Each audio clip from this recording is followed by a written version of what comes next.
दोस्तों, आप सभी के रिक्वेस्ट पर मैंने इस कहानी को आगे बढ़ा दिया है।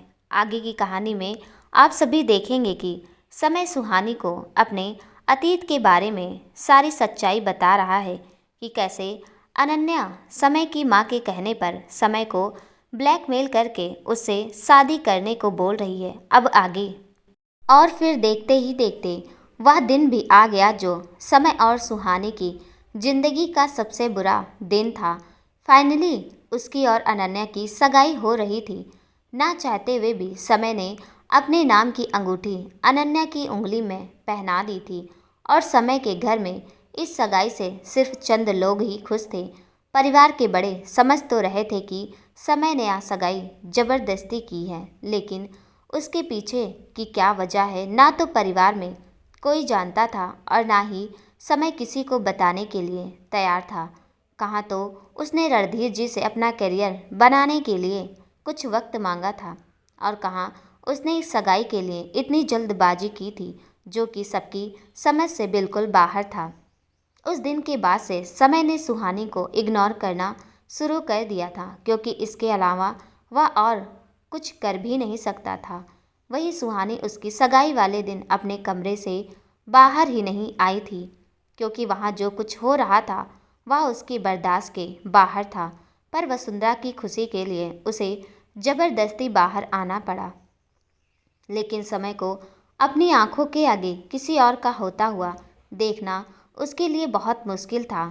इसलिए तबीयत का बहाना बनाकर वह वापस अपने रूम में चली गई।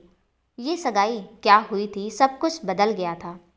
उन दोनों की सगाई के बाद पूरा 1 साल भी बीत चुका था और इस 1 साल में समय बिल्कुल बदल चुका था।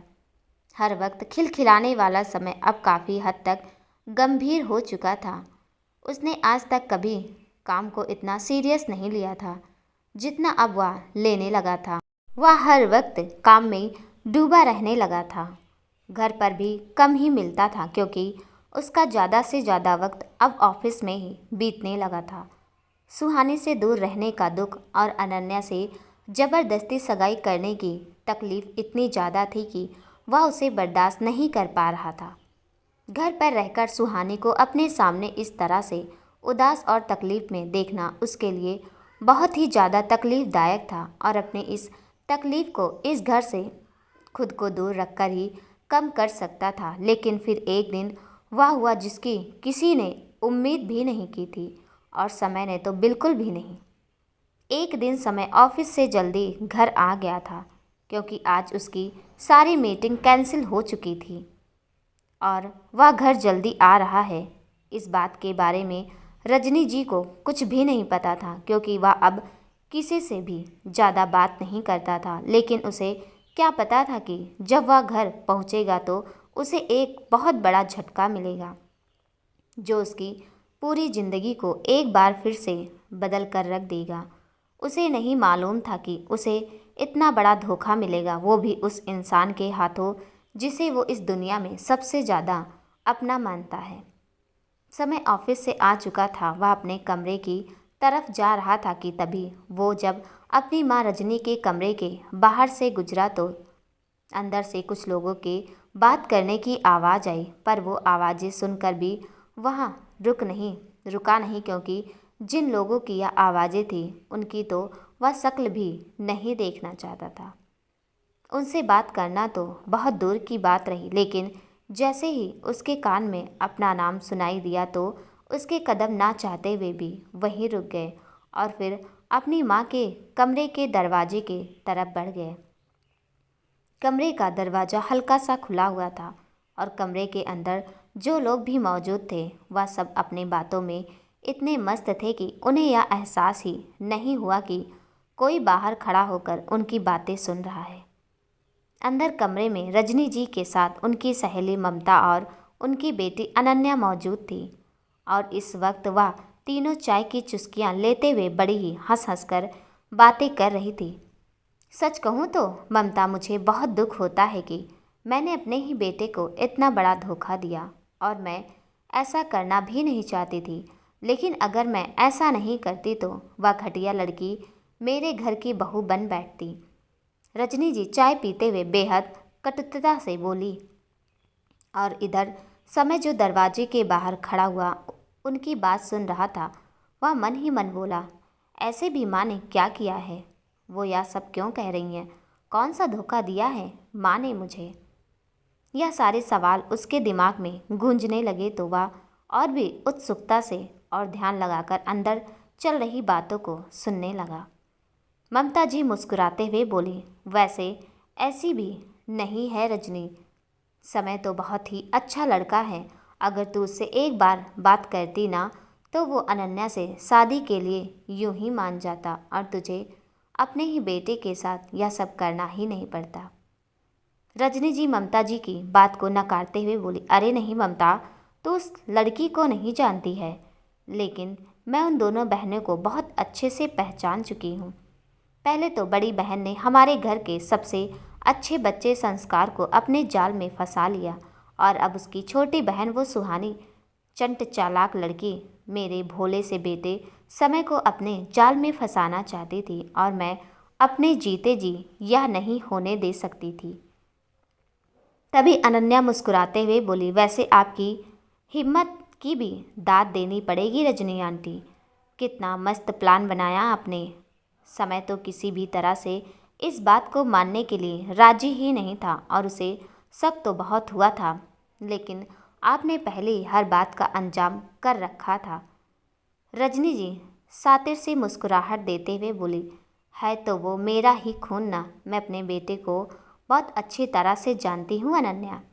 ना तो वह ऐसी हरकत कभी कर सकता है और ना ही मान सकता है होश में रहकर। वो बहुत दूर की बात, वो तो अगर पूरे नशे में होगा तब भी किसी लड़की को हाथ तक नहीं लगाएगा। इतना भरोसा है मुझे अपने बेटे पर।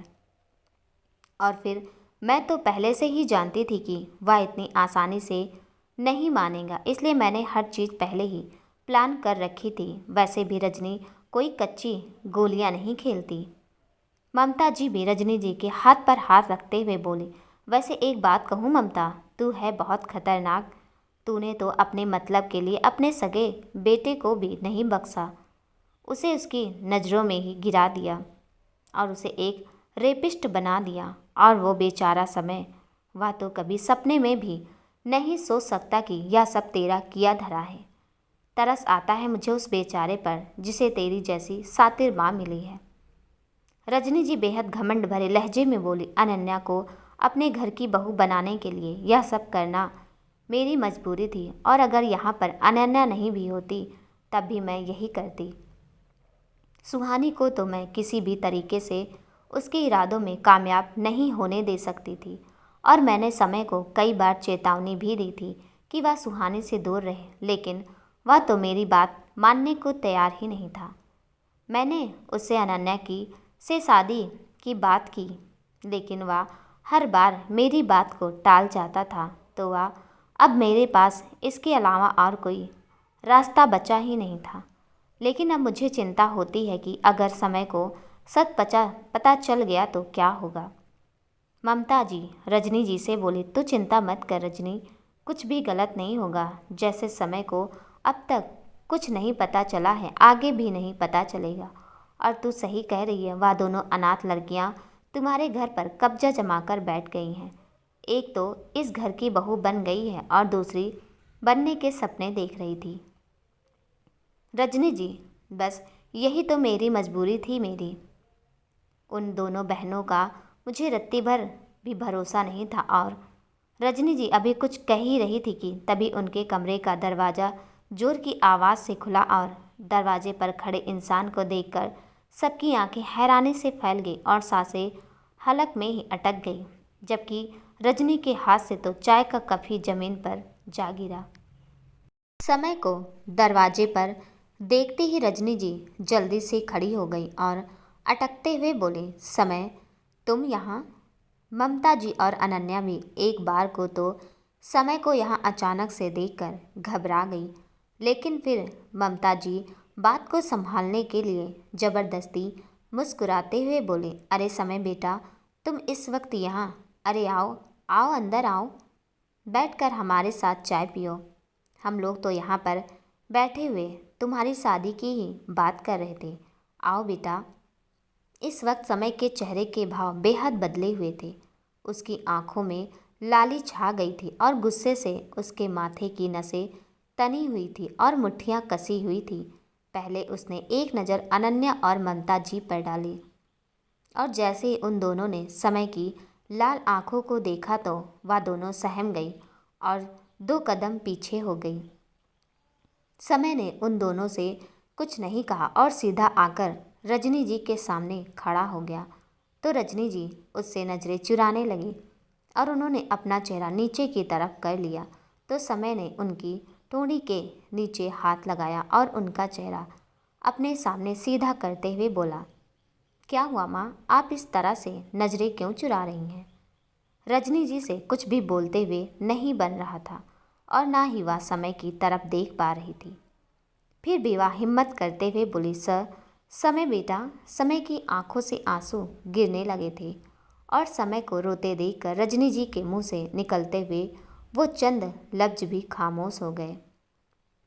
समय को अब भी यकीन नहीं हो रहा था कि उसके साथ इतनी बड़ी साजिश रची गई है और उसे रचने वाली और कोई नहीं, उसकी खुद की जन्मदाती है, उसकी खुद की माँ है जिसे वह इतना प्यार करता है। वह उन पर चिल्लाते हुए बोला, मेरा नाम मत लीजिए आप, मर गया समय। आज से आपके लिए मैं आपका बेटा हूँ ही नहीं और आप भी मेरी कोई नहीं है। समय की बात सुनकर उनकी आंखों में आंसू आ गए और रजनी जी रोते हुए उसका हाथ पकड़कर बोली, नहीं समय बेटा, प्लीज़ ऐसा मत बोलो, तुम मेरे एकलौते बेटे हो। समय उनसे अपना हाथ छुड़ाते हुए बोला, यही तो मेरी सबसे बड़ी बदकिस्मती है कि मैं आपका बेटा हूँ और आप मेरी माँ हैं। शर्म आ रही है आज मुझे खुद पर कि मैंने आप जैसी औरत के कोख से जन्म लिया है, क्योंकि आपके इस धोखे ने तो मुझसे मेरी ज़िंदगी वैसे भी छीन ली है। इससे तो अच्छा होता कि आपने मुझे पैदा होते ही मार दिया होता। क्या ज़रूरत थी मुझे जन्म देने की, जब आपको मुझे जीते जी मौत ही देनी चाहिए थी। तो आज समय का गुस्सा अपने चरम पर था और ऐसा जायज़ भी था, क्योंकि बात ही ऐसी थी। नहीं समय बेटा, ऐसा मत बोलो, रजनी जी उसे चुप कराते हुए बोली। समय ने अपने हाथों की मुट्ठियाँ कस ली और गुस्से से बोला, तू क्या बोलूँ, हाँ क्या बोलूँ? आपको एक बार भी शर्म नहीं आई माँ? यह सब करते हुए आपने एक बार भी नहीं सोचा कि इस सब के बाद मुझ पर क्या बीत रही होगी? मैं अंदर ही अंदर किस तरह से घुट रहा होऊंगा। 1 साल, पूरा 1 साल हो गया है उस रात को गुजरे हुए और इस 1 साल में मैं चैन की नींद तक नहीं सोया हूँ। हर पल हर वक्त बस यही गिल्ट मुझे अंदर ही अंदर मारता रहता है कि मैंने एक लड़के के साथ ऐसा कैसे कर दिया। देखा ना आपने कि मैं कितना बदल गया हूँ, क्या से क्या बन गया हूँ। लेकिन फिर भी आपको एक बार भी मुझ पर तरस नहीं आया? क्या आपको एक बार भी ये नहीं लगा माँ कि आपने गलत किया है? रजनी जी अब भी उसे समझाते हुए बोली, बेटा, मैंने यह सब कुछ तेरे अच्छे के लिए ही किया था। प्लीज़ एक मेरी बात अच्छे से सुन तो ले। समय बेचारगी से बोला, क्या सुनूं माँ, क्या सुनूं? क्या सच में अब भी कुछ सुनने के लिए बचा है? जो कुछ भी आज मैंने आप लोगों के मुंह से सुना है, उसके बाद तो मुझे लग रहा है कि मैं कुछ और सुनने के काबिल ही नहीं रह गया हूँ। और क्या कहा आपने? यह सब आपने मेरे अच्छे के लिए किया है। सीरियसली माँ, सीरियसली आपने मुझे एक बलात्कारी बना दिया और मेरे अच्छे के लिए आपने मुझे जीते जी मार दिया, मेरे अच्छे के लिए। यह सब आपने मेरे अच्छे के लिए नहीं माँ, बल्कि अपनी खुदगर्जी के लिए किया है। रजनी जी रोते हुए अपनी गर्दन नाम में हिलाने लगी और बोली, नहीं बेटा, ऐसा नहीं है। समय ने गुस्से में वहाँ रखी हुई ट्रे पर अपना हाथ रख जोर से मारा और उसे ज़मीन पर गिराते हुए बोला, ऐसा ही है, बिल्कुल ऐसा ही है। आपको नफ़रत थी सुहाने से। आप नहीं चाहती थी कि मेरी उससे दोस्ती रहे। आप सिर्फ मुझे उससे दूर कर देना चाहती थी और इसलिए आपने इतनी बड़ी साजिश रची। क्यों माँ, क्यों? क्या आपकी सुहाने से इतनी बड़ी नफ़रत हो गई कि आपने अपने बेटे को ही मोहरा बना लिया, उसी की ज़िंदगी के साथ खिलवाड़ कर लिया। अरे आपसे अच्छी तो बड़ी माँ है, क्योंकि अगर वह वसु भाभी से नफ़रत करती हैं तो वह सबके सामने तो है। और उन्होंने वसु भाभी को संस्कार भाई की ज़िंदगी से निकालने के लिए कोई साजिश तो नहीं रची, लेकिन आपने तो अपनी नफ़रत की आग में अपने बेटे की ही ज़िंदगी जला डाली। माँ, आप खुदगर्ज हैं, आप बहुत खुदगर्ज हैं, और एक खुदगर्ज औरत कभी एक अच्छी माँ नहीं हो सकती। इस बार रजनी जी थोड़े गुस्से से बोली, ये तू क्या कह रहा है समय? भूल मत कि मैं तेरी माँ हूँ। समय भी उसी तरह से चिल्लाते हुए बोला, अरे भूल तो आप गई हैं कि आप मेरी माँ हो और मैं आपका बेटा, क्योंकि एक माँ कभी अपने बेटे के साथ ऐसा नहीं कर सकती। अरे डायन भी 7 घर छोड़कर वार करती है, लेकिन आप तो एक डायन से भी कहकर समय ने अपनी बात अधूरी छोड़ दी, क्योंकि एक बेटे के लिए अपनी माँ को ऐसे शब्द कह पाना आसान नहीं होता।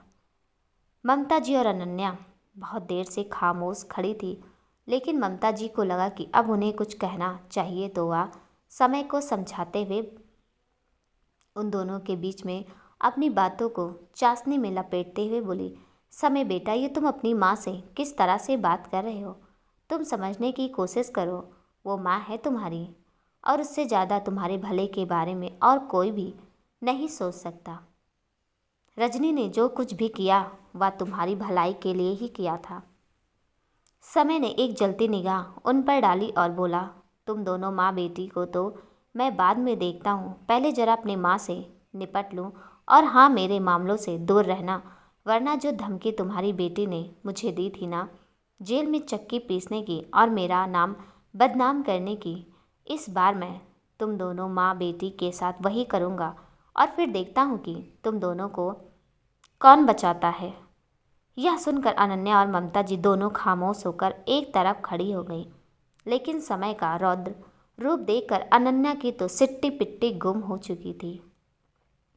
वह समझ गई थी कि आज समय किसी को भी बख्शने वाला नहीं है, तो वो ममता जी को लेकर वहाँ से खिसकने की कोशिश करने लगी, तो समय ने उसका हाथ पकड़ लिया और फिर उसे धक्का देते हुए बोला, कहाँ चली तुम अनन्या? बहुत जल्दी है तुम्हें यहाँ से जाने की, लेकिन पहले हिसाब किताब पूरा तो हो जाने दो।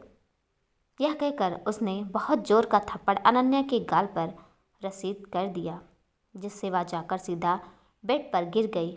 लेकिन समय ने उसका हाथ पकड़कर उसे फिर से उठाया और अपने सामने लाते हुए बोला, शर्म नहीं आई तुम्हें एक लड़की होकर इस हद तक नीचे गिरते हुए? शर्म नहीं आई तुम्हें खुद की इज्जत का तमाशा बनाते हुए? क्या होता अगर मैं तुमसे शादी करने के लिए राजी नहीं होता तो? क्या तब भी तुम पुलिस स्टेशन में जाकर अपने रेप की कंप्लेन दर्ज कराती, और जब सच सामने आता तब क्या करती? अनन्या को अब अपने किए पर सच में पछतावा होने लगा था, लेकिन अब पछताए से क्या होता है जब चिड़िया चुग गई खेत। फिर समय ने अपनी उंगली से अंगूठी निकाली और अनन्या के मुंह पर फेंकते हुए बोला, यह लो अपनी अंगूठी, और फिर ज़बरदस्ती उसकी उंगली से भी अपनी पहनाई हुई अंगूठी निकाल ली और उस अंगूठी को अपनी जेब में रखते हुए बोला, आज से तुम्हारा मेरा रिश्ता हमेशा के लिए खत्म।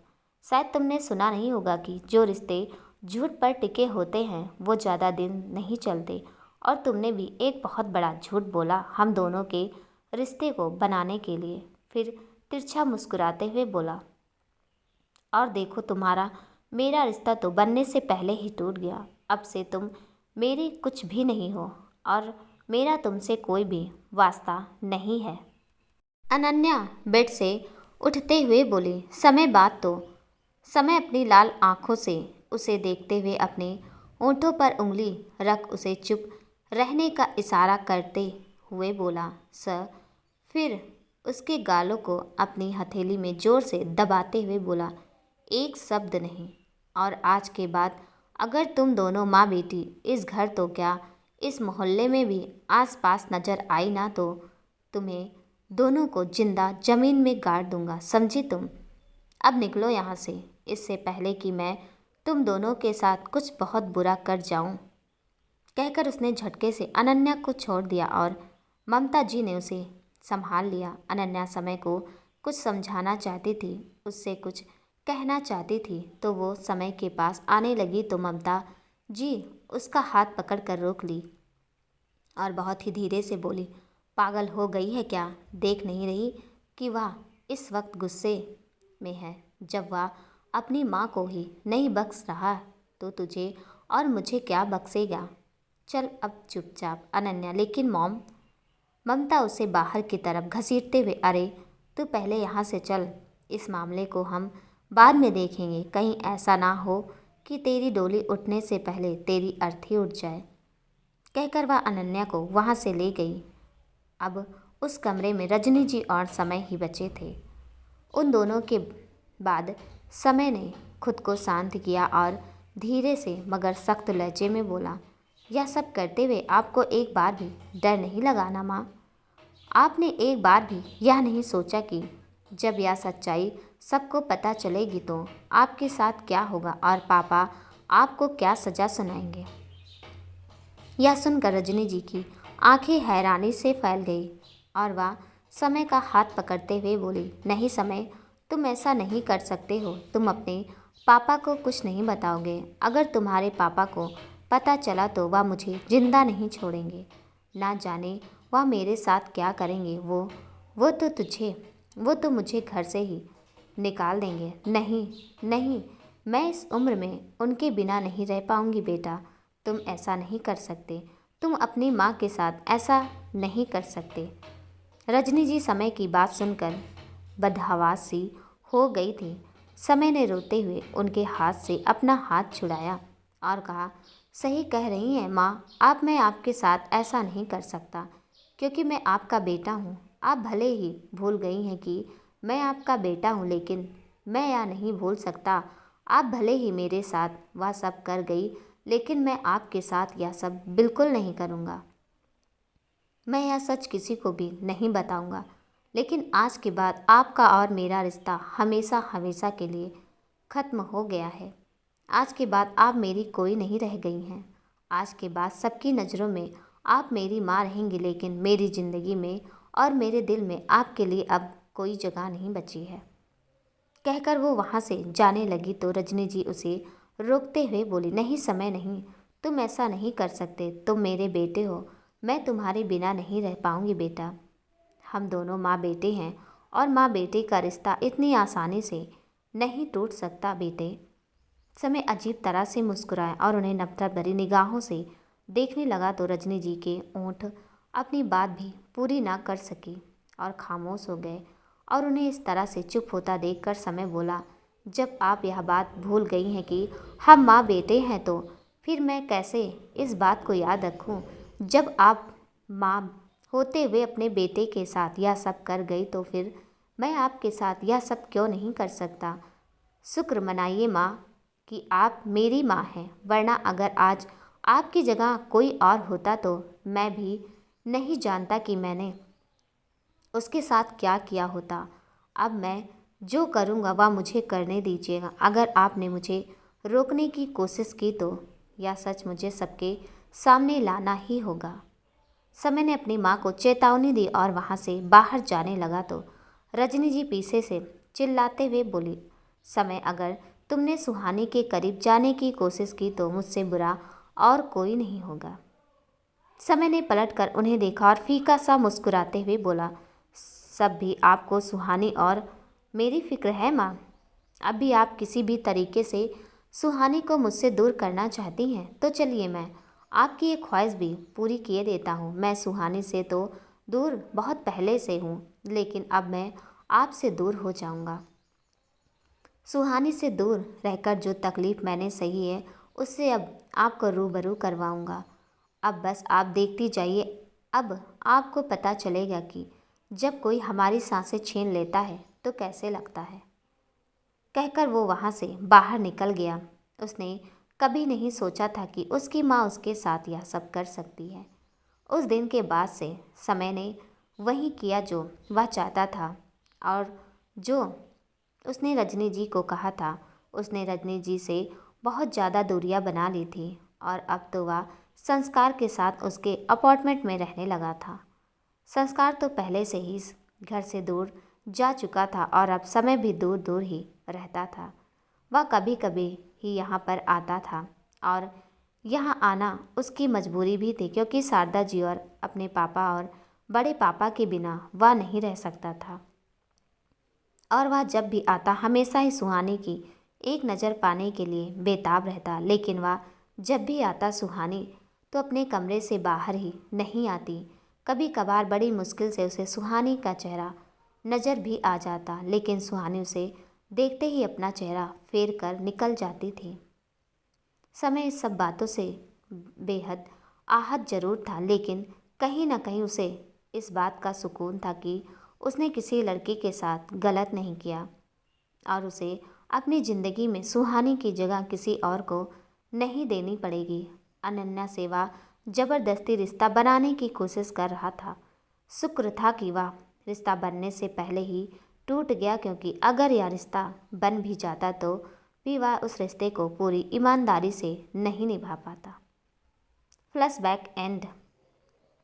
समय सुहानी के चेहरे पर झुका हुआ था और अपने हाथ से उसके बालों को सहला रहा था। वह मन ही मन बोला, मुझे माफ़ कर दो सुहानी कि मैंने तुम्हारे साथ यह सब किया, लेकिन उस वक्त मैं बेहद मजबूर था। मैं तुम्हें सच बताकर और ज़्यादा परेशान नहीं करना चाहता था, या यह कहूँ कि मुझ में हिम्मत भी नहीं थी तुम्हें सच बताने की। पर अब बस मैं तुमसे एक मौका चाहता हूँ ताकि मैं सब कुछ ठीक कर दूँ। यह कहते हुए कब उसकी आंखों से आंसुओं की धार बह गई। सोमू, क्या हुआ? तुम रो रहे हो? वह अपनी सोच में इस कदर खोया हुआ था कि उसे यह भी नहीं पता चला कि सुहानी कब की जाग चुकी है और उसके चेहरे को ही देख रही है। और जब सुहानी ने समय को रोते हुए देखा तो वह खुद को बोलने से रोक नहीं पाई। समय ने जैसे सुहानी को जगा हुआ देखा वैसे ही वह हड़बड़ा गया और जल्दी से सीधा होकर बैठ गया। उसे नज़रें चुराते हुए बोला, नहीं कुछ नहीं हुआ, मैं बिल्कुल ठीक हूँ। और तुम उठ क्यों गई सुहानी? अभी तो सुबह भी नहीं हुई है, सो जाओ तुम, बहुत रात हो गई है। यह कहते हुए उसने उससे नज़रें बचाकर अपने आंसू पोंछने की कोशिश की, लेकिन सुहानी तो उसे रोते हुए पहले ही देख चुकी थी। सुहानी भी अपने बेड पर बैठ गई और उसका चेहरा अपनी तरफ करते हुए बोली, ठीक है सो जाऊंगी, लेकिन पहले तुम मुझे यह बताओ कि तुम रो क्यों रहे थे सोमू? समय अपना चेहरा फिर से फेरते हुए बोला, नहीं तो मैं कब रो रहा हूँ? वह तो बस मेरी आंखों में कुछ चला गया था, इस वजह से पानी निकल आया। अभी धो लेता हूँ, फिर ठीक हो जाऊँगा।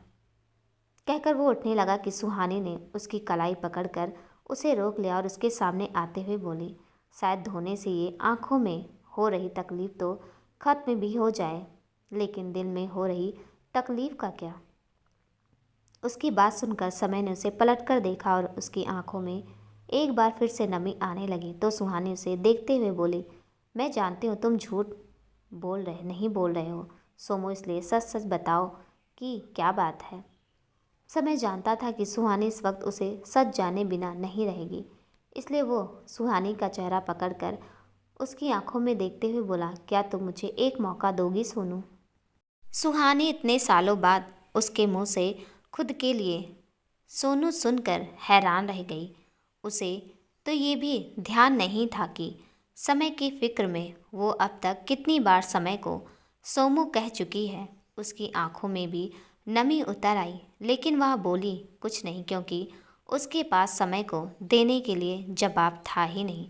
उसे कुछ समझ नहीं आ रहा था कि वह समय को क्या जवाब दे और क्या नहीं, इसलिए खामोश ही रही।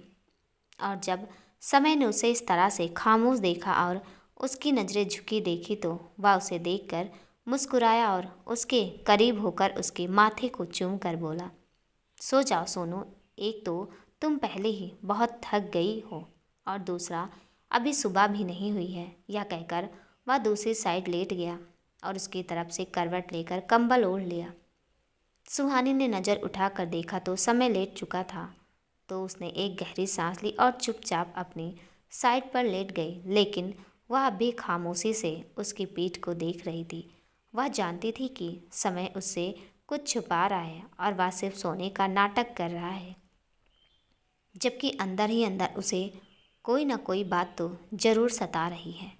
वह धीरे से समय के नज़दीक सरकी और फिर उसके कंधे पर हाथ रखकर उसे हिलाने लगी तो समय उसकी तरफ पलटा और उसे सवालिया निगाहों से देखने लगा।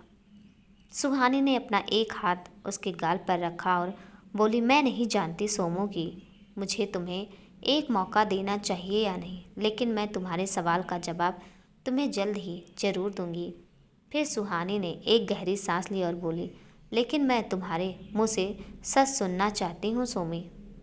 मैं तुमसे सब कुछ जानना चाहती हूँ, सब कुछ मतलब सब कुछ, जो भी तुम आज तक मुझसे छुपाते आए हो, और वह भी जिसके चलते तुमने अनन्या से सगाई की थी और मेरा दिल तोड़ा था।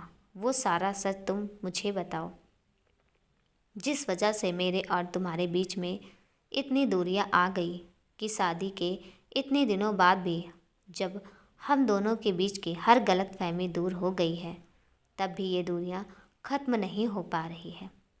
समय ने भी उसे प्यार से देखा और उसके चेहरे पर आते हुए बालों को अपनी उंगली से उसके कान के पीछे करते हुए बोला, अगर तुम सारा सच जानना चाहती हो सोनू, तो मैं भी तुम्हें सारा सच ज़रूर बताऊंगा। मैं भी चाहता हूँ कि तुम सब कुछ जानो, शुरू से अंत तक की सारी बात को जानो, लेकिन अभी बहुत रात हो गई है, तो कल हम दोनों लंच पर चलेंगे जहाँ पर सिर्फ तुम और मैं होंगे और मैं तुम्हें सारा सच बताऊंगा। यह ठीक रहेगा ना? समय ने सुहानी से पूछा और सुहानी अपनी गर्दन हाँ में हिलाते हुए बोली, हाँ या बिल्कुल ठीक रहेगा। सुहानी के मुंह से हाँ सुनकर समय उसके नज़दीक होने लगा और समय की नज़रें उसके ओंठों पर जा अटकी तो सुहानी भी समझ गई कि समय क्या चाहता है। सुहानी खुद को थोड़ा सा पीछे करते हुए बोली, मैं तुमसे जब जानने के लिए कहा है सोमू, तुम्हें खुद को किस करने की इजाज़त नहीं दी है। इससे पहले सुहानी कुछ और कहती, समय ने उसका हाथ पकड़ा और उसे खुद के करीब, बेहद करीब कर लिया। समय ने उसका चेहरा अपने चेहरे के पास किया और अपने ओंठों को उसके ओंठों के नज़दीक ले गया। उन दोनों के ओंठ एक दूसरे से बार बार छू रहे थे।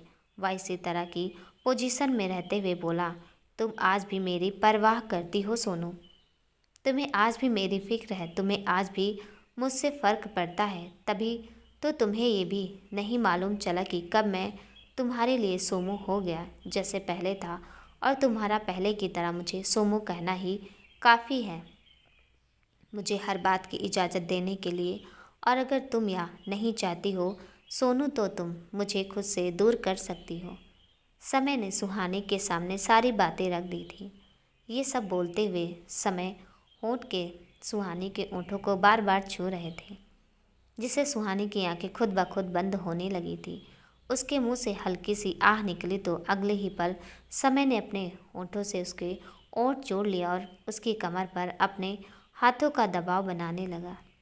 इधर मुंबई में आज संडे था तो संस्कार को ऑफिस नहीं जाना था, तो सुबह उठने की भी कोई जल्दी नहीं थी, इसलिए वह आराम से सोया हुआ था। घड़ी में लगभग 11 बज रहे थे, लेकिन उसकी नींद थी कि खुलने का नाम ही नहीं ले रही थी कि तभी उसका फ़ोन बजने लगा, जिससे उसकी नींद में खलल पड़ गया। उसने नींद में ही फ़ोन उठाया और अपने कान से लगा लिया। फ़ोन उसके मैनेजर का था, तो कुछ देर बाद बात करके उसने फ़ोन रखा और ना चाहते हुए भी वह उठकर बैठ गया। सबसे पहले उसने गर्दन घुमाकर अपने बराबर में देखा तो वसुंधरा वहाँ नहीं थी। यह देखकर वह हैरान रह गया, लेकिन अगले ही पल उसके दिमाग में कुछ आया और फिर उसने अपने फ़ोन की तरफ देखा जिसमें 11:30 बज रहे थे। यह देखते ही उसने अपने सिर पर हाथ मारा और बोला, ओ माय गॉड, इतनी देर हो गई। आज इतनी देर तक मैं कैसे सोता रह गया, और धरा भी इसलिए ही रूम में नहीं है। कहकर वह जल्दी से उठा और अपने कमरे से बाहर निकल गया और कॉरिडोर में आ गया और वहीं से झांककर सीढ़ियों से नीचे देखने लगा, लेकिन उसे वसुंधरा कहीं नज़र नहीं आ रही थी। लेकिन फिर उसे किचन से कुछ आवाज़ें आई तो उसने ऊपर खड़े हुए ही आवाज़ लगाकर पूछा, धरा तुम कहाँ हो? वसुंधरा के कानों में संस्कार की आवाज़ पड़ी तो वह समझ गई कि संस्कार उठ गया है। वह किचन से बाहर नहीं आई, बल्कि किचन से अंदर से ही बोली, आज शांताबाई नहीं आई हैं और वो आगे भी कुछ दिनों तक नहीं आएंगी, क्योंकि वह अपनी बेटी के पास गांव गई हैं। इसलिए अब सारा काम घर का काम मुझे अकेले ही करना है, तो अब आप मुझे डिस्टर्ब मत कीजिए ठाकुर साहब, और जल्दी से फ्रेश होकर नीचे आ जाइए। तब तक मैं नाश्ता बना रही हूँ। धरा की प्यारी सी आवाज़ सुनकर संस्कार के होंठों पर मुस्कुराहट आ गई और वह अपनी गर्दन झुकाकर बोला, जो हुक्म बीबी। कहकर वो वापस अपने कमरे की तरफ मुड़ गया। उसके बाद वह नहाया धोया और लगभग 1 घंटे बाद तैयार होकर सीढ़ियों से नीचे उतर कर आया तो उसकी नज़र डाइनिंग टेबल पर नाश्ता लगाते हुए वसुंधरा पर पड़ी और उसे देखकर उसके होंठों की मुस्कुराहट और भी ज़्यादा बढ़ गई। वसुंधरा आज और दिन से भी बहुत ज़्यादा खूबसूरत और खिली खिली लग रही थी। उसने एक ढीली सी टी शर्ट और पजामा पहना हुआ था जिसमें वो बहुत ही प्यारी लग रही थी। संस्कार उसके नज़दीक गया और उसे पीछे से बाहों में भरते हुए बोला, गुड मॉर्निंग बीबी। वसुंधरा जो नाश्ता लगा रही थी उसके हाथ एक पल को रुके, लेकिन फिर वो दोबारा से अपना काम जारी रखते हुए मुस्कुराकर बोली, गुड मॉर्निंग ठाकुर साहब। कहकर वसुंधरा संस्कार की तरफ मुड़ी तो संस्कार उसे देखकर हैरान रह गया और जल्दी से बोला, ये क्या है धरा। वसुंधरा को कुछ समझ नहीं आया कि संस्कार किस बारे में बात कर रहा है, तो वह बोली, क्या क्या है ठाकुर साहब। संस्कार उसके बालों की तरफ इशारा करते हुए बोला, ये तुमने नया हेयर कट कब करवाया। कल रात तक तो सब कुछ ठीक था और अब अचानक से। यह सुनते ही वसुंधरा के हाथ अपने माथे पर चले गए और फिर उसे कुछ याद आया तो वो संस्कार को देखकर मुस्कुराई और बोली, इस बारे में मैं आपको कुछ भी नहीं बताऊंगी। आप इतने बड़े बिजनेसमैन हैं ठाकुर साहब, तो अपना थोड़ा सा दिमाग चलाइए और सोचिए सोचिए यह कैसे हुआ। कहकर वह किचन की तरफ चली गई और संस्कार भी उसके पीछे पीछे जाते हुए बोला, अरे यार धरा, इतना मत सताओ और सच सच बताओ कि यह हेयर कट तुमने कब करवाया। तभी वसुंधरा ने अपने बालों में लगाया हुआ हेयर क्लिप निकाला और उसे उसकी आंखों के सामने लहराते हुए बोली, ये देखिए, या तो नकली है, ये आर्टिफिशियल है, ये मैंने ऑनलाइन मंगवाए थे, कल ही आए हैं, तो सोचा क्यों ना आज ही इन्हें लगाकर आपको सरप्राइज़ ही दे दूं। और देखो आज आप सच में सरप्राइज हो ही गए हैं, है ना। संस्कार उसके और करीब होते हुए बोला, वैसे चाहे ये जो भी हैं लेकिन लग बहुत क्यूट रहे हैं, तुम सच में बहुत प्यारी लग रही हो। वसुंधरा ने मुस्कुराते हुए किचन से नाश्ता का बाउल उठाया और डाइनिंग टेबल की तरफ जाते हुए बोली, मैं तो जन्मजात ही क्यूट हूँ, वह तो बस किसी की आंखें ही खराब थी जो अब तक किसी को नज़र नहीं आए। ये सुनकर संस्कार का मुंह बन गया तो वसुंधरा उसके लटके हुए चेहरे को देखकर वो खिलखिलाकर हंस दी तो संस्कार उसकी मुस्कुराहट में खोकर रह गया और उसका उदास चेहरा भी पल में खिल गया। यही तो वह हंसी थी जिसे वह इतने सालों से मिस कर रहा था। आज सिर्फ एक रात ने और उसके प्यार ने वसुंधरा को किस हद तक बदल दिया था, यह संस्कार अपनी आंखों से देख रहा था। सालों पहले एक रात उन दोनों की ज़िंदगी में पहले आई थी जिसने उन दोनों की ज़िंदगी को तहस नहस करके रख दिया था, और एक रात कल उनकी ज़िंदगी में आई थी जिसने उनकी ज़िंदगी में फिर से सब कुछ सही कर दिया था, या फिर कहें कि बहुत ही ज़्यादा अच्छा कर दिया था। वसुंधरा ने संस्कार को आंखों के इशारे से कुर्सी पर बैठने के लिए कहा और उसके सामने वाली प्लेट को सीधा करके उसमें नाश्ता सर्व करने लगी तो संस्कार ने उसके हाथों को पकड़ लिया तो वसुंधरा ने अपनी नज़रें उठाकर सवालिया निगाहों से उसे देखा तो संस्कार ने उसे अपने सामने खड़ा किया और बेहद प्यार से बोला, तुम ठीक तो हो ना धरा। ये सुनकर वसुंधरा सीधा आकर उसके सीने से लग गई और शर्माते हुए बोली, नहीं, मैं बिल्कुल भी ठीक नहीं हूँ ठाकुर साहब। संस्कार उसकी बातों से परेशान हो गया और उसे खुद से दूर करके उसके चेहरे को अपनी हथेलियों में भर कर उसे गौर से देखते हुए फिक्रमंद आवाज़ में बोला, क्या हुआ धरा, तुम्हारी तबीयत तो ठीक है ना। वसुंधरा उसके गले में अपनी बाहें डालते हुए शरारत से बोली, जी मेरी तबीयत तो बिल्कुल ठीक है, लेकिन कल की पूरी रात किसी ने मुझे एक पल के लिए भी सोने नहीं दिया, इसलिए अब मुझे बहुत नींद आ रही है, तो बस वही थकावट मेरे चेहरे पर भी नज़र आ रही है। संस्कार उसकी शरारत को समझ चुका था तो उसने भी वसुंधरा की कमर पर अपने दोनों हाथों से पकड़ बनाई और उसे खुद के करीब खींचते हुए शरारती लहजे में बोला, अच्छा जी, लेकिन ऐसा कौन है जिसने आपको सोने नहीं दिया? बताइए हमें, हम अभी जाकर उसकी खबर लेते हैं कि उसकी इतनी मजाल कैसे हुई। वसुंधरा कुछ सोचने की एक्टिंग करते हुए बोली, कह तो आप बिल्कुल सही रहे हैं ठाकुर साहब, आपको उसकी खबर तो ज़रूर लेनी चाहिए, लेकिन ऐसा पॉसिबल नहीं हो पाएगा। संस्कार अपनी भौहों को उचकाते हुए बोला, और वो क्यों?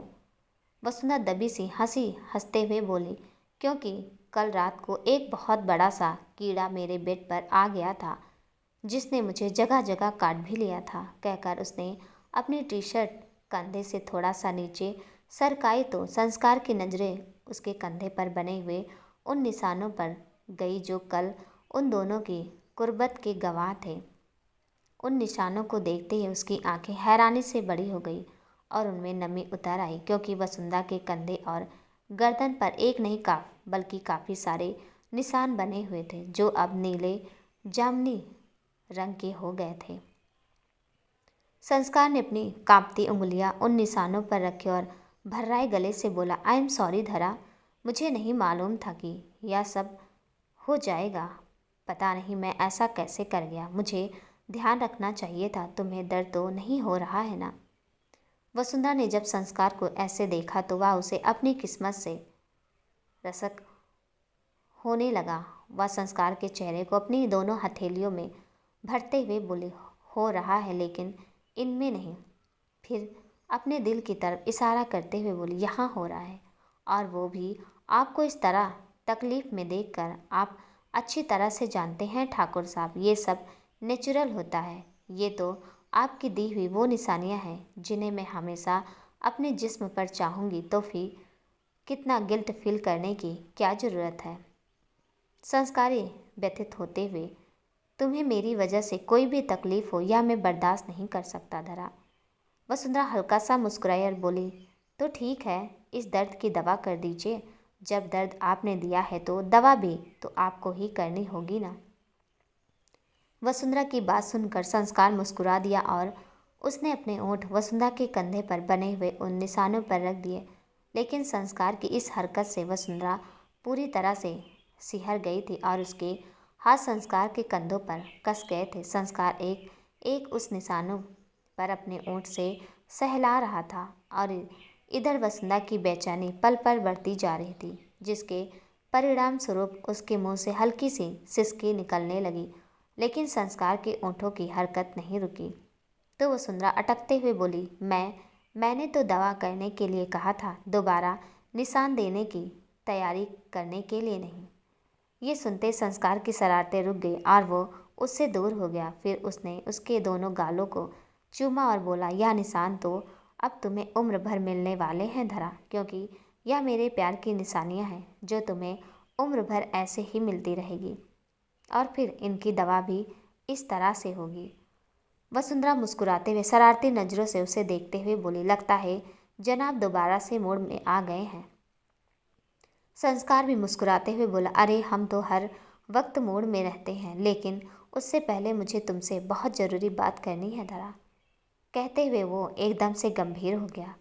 धरा ने यह भाप लिया और वह भी गंभीर होते हुए बोली, पहले आप नाश्ता कीजिए, फिर उसके बाद हम बातें करते हैं। यह कहकर उसने संस्कार का हाथ पकड़ा और उसे डाइनिंग टेबल पर बैठाकर उसकी प्लेट में नाश्ता सर्व करने लगी। संस्कार ने भी उसका हाथ पकड़कर अपने सामने वाली कुर्सी पर बैठाया और अपनी प्लेट में से नाश्ता लेकर उसका निवाला बनाया और उसे उसके मुंह के आगे कर दिया। वसुंधरा ने मुस्कुराते हुए उसके हाथ से वो निवाला खा लिया और फिर वह भी संस्कार को अपने हाथों से निवाला बनाकर खिलाने लगी। इसी तरह से उन्होंने प्यार से अपना नाश्ता फिनिश किया। यह पहली बार था जब वह दूसरे को अपने हाथों से खाना खिला रहे थे और इतने खुश थे। संस्कार और वसुंधरा दोनों ही अपने कमरे की बनी हुई बालकनी में रखे हुए काउच पर बैठे थे। संस्कार अधलेटी अवस्था में उस काउच पर बैठा था और उसकी गोद में वसुंधरा लेटी हुई थी। वसुंधरा की पीठ संस्कार की चौड़ी मजबूत छाती से लगी हुई थी और संस्कार के हाथ वसुंधरा के पेट पर कसे हुए थे और वसुंधरा आंखें बंद करके चुपचाप लेटी हुई इन पलों को दिल से महसूस कर रही थी। तभी संस्कार एकदम गंभीर आवाज़ में बोला, धरा, कल रात जो कुछ भी हम दोनों के बीच में हुआ, तुम्हें उस बात को लेकर कोई पछतावा तो नहीं है ना? या फिर तुम्हारे दिल में अब भी कोई बात तो नहीं है? अगर कुछ भी है तो तुम मुझसे साफ साफ बता सकती हो, क्योंकि मैं नहीं चाहता कि पहले मुझसे जो गलतियाँ हुई है वह दोबारा से हो। इस बार मैं तुम्हारे मन में दबी हुई हर बात को जानना चाहता हूँ। यह सुनते वसुंधरा ने अपनी आंखें खोल दी और वह सीधी होकर बैठ गई। फिर वह संस्कार की तरफ पलटी और उसके हाथ में अपना हाथ रखते हुए बोली, हम दोनों के बीच में जब पहले नज़दीकियाँ आई थी ठाकुर साहब, तब भी वो मेरी मर्जी से आई थी, और कल रात हम दोनों के बीच में जो हुआ उसमें भी मेरी पूरी मर्जी से शामिल थी। ना मुझे पहले उस रात के आने का पछतावा था और ना ही कल रात के आने पर है। हम दोनों के बीच में जो कुछ भी हुआ वह सब कुछ नॉर्मल था। हम दोनों पति पत्नी हैं और हम दोनों के बीच में यह सब होना एक आम बात है। बल्कि मैं तो बहुत खुश हूँ कि हम दोनों का रिश्ता अब मुकम्मल हो गया है और हर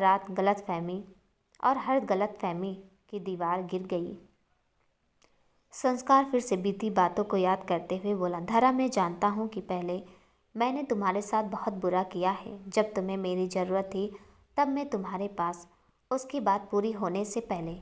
वसुंधरा ने संस्कार के होंठों पर अपनी हथेली रख दी और बोली, क्या हम अपना अतीत भूल नहीं सकते ठाकुर साहब? मैं नहीं चाहती कि जब हम लोग अपनी ज़िंदगी की नई शुरुआत कर चुके हैं तो हम अपने अतीत को कहीं किसी कोने में दफन कर दें और कभी उसकी बात ही ना उठाएं। दोस्तों, कहानी कैसी लगी कमेंट में ज़रूर बताइएगा और कहानी का अगला भाग देखने के लिए प्लीज़ चैनल को सब्सक्राइब कर लीजिएगा। तब तक के लिए नमस्कार।